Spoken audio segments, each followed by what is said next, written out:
Peristiwa 13 Mei 1969 merupakan tragedi berdarah yang banyak meninggalkan kesan terhadap politik, ekonomi, dan sosial masyarakat Malaysia. Peristiwa 13 Mei sememangnya bukan satu peristiwa yang berlaku secara tiba-tiba, tetapi merupakan suatu rentetan kepada sebab-sebab atau peristiwa yang telah berlaku sebelumnya. Tragedi ini mengakibatkan kehilangan banyak nyawa serta kerusakan harta benda. Dari sudut ekonomi, banyak meninggalkan kesan negatif terhadap masyarakat Melayu khasnya golongan bumi putra. Dasar ekonomi baru dirancangkan oleh kerajaan pada 1971 merupakan satu usaha bertujuan untuk mengimbangi kembali kerubuhan ekonomi dan hubungan antara kaum di Malaysia. Persoalannya, apakah punca berlakunya peristiwa 13 Mei ini?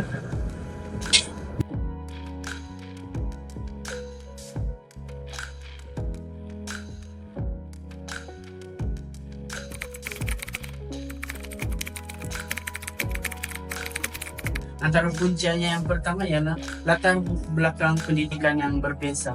Dikaitkan sebagai punca yang membawa kepada terjadinya peristiwa 13 Mei apabila sistem pendidikan yang wujud di tanah Melayu terbahagi kepada 4 aliran mengikut kaum iaitu Melayu, Cina, India, dan Inggeris dan mempunyai kurikulum tersendiri.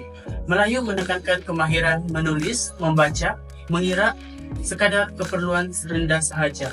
Manakala Cina dan India masing-masing berkiblatkan negara asal mereka, malah buku-buku teks dan guru-guru yang mengajar juga dibawa daripada negara Cina dan India.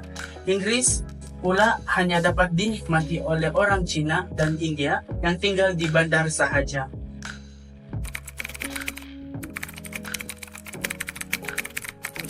Sifat saling membenci antara kaum sudah lama terpendam di dalam hati setiap kaum. Diterjemahkan melalui perbuatan sehinggalah setiap kaum benar-benar merasakan kesabaran mereka tercapai dan bertindak mengikut perasaan tanpa memikirkan kesan yang berlaku tidak kira pada kaum sendiri, masyarakat atau negara. Ia berlaku apabila layanan penjajah Jepun yang berbeza antara setiap kaum, yaitu merupakan titik permulaan ketidakpuasaan antara kaum yang menimbulkan kebencian kaum Cina terhadap kaum Melayu, yaitu orang Cina diberikan layanan yang buruk serta dihukum oleh Jepun sebagai balasan mereka kerana memberi sokongan kepada bantuan moral dan material kepada golongan nasionalis Cina dan perang Cina-Jepun. Orang Cina tidak mampu menahan lagi kekerasan daripada Jepun dan bangkit menubuhkan kerajaan komunis Malaya.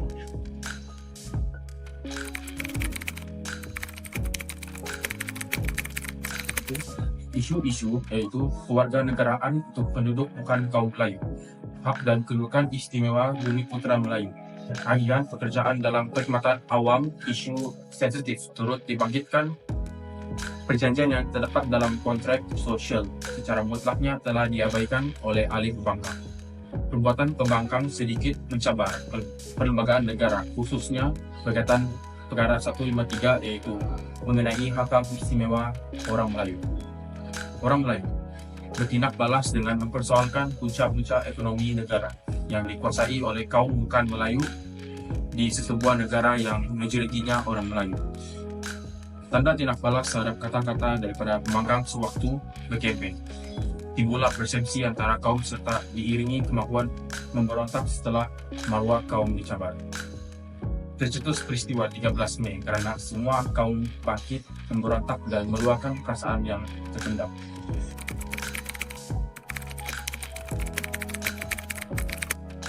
Perarakan kematian Cina di jenjang Kepong, kematian seorang Cina akibat sakit tua. Perarakan ini akan diadakan secara besar-besaran pada 10 Mei 1969, yaitu pada hari pilihan raya.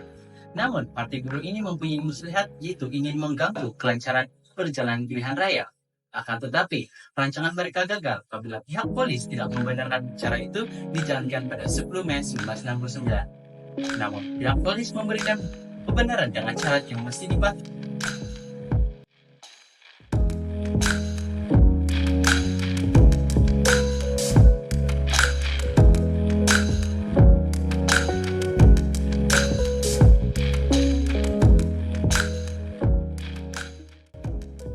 Akan tetapi, ribuan orang telah menyertai perarakan tersebut dan tidak menurut syarat dari pihak polis. Perarakan ini mencetuskan lagi suasana dingin apabila parti buruh ini menjerit.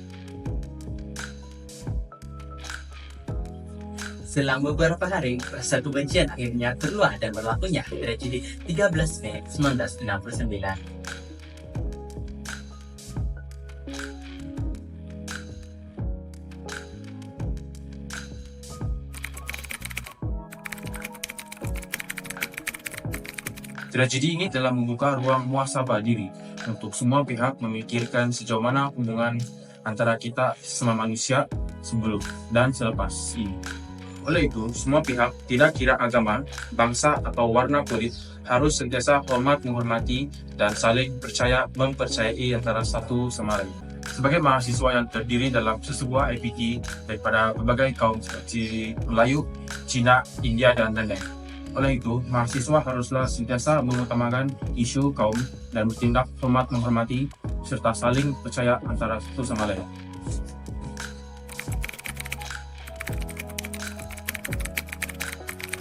Seterusnya, pengajaran yang dapat kita perolehi di dalam peristiwa 13 Mei ini ialah pentingnya kesatuan.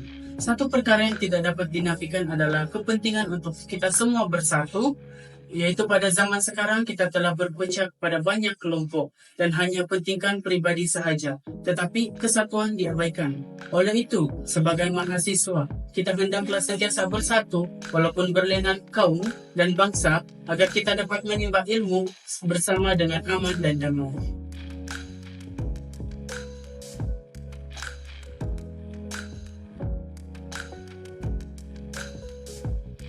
Kesimpulannya, peristiwa 13 Mei 1969 merupakan sejarah pertelingkahan kaum yang menggariskan sempadan-sempadan yang harus diteliti dan dipelihara oleh semua pihak. Malah ia turut memaparkan rahasia-rahasia pembinaan negara bangsa yang merangkumi bidang-bidang politik, sosial, dan ekonomi, serta betapa pentingnya integrasi nasional.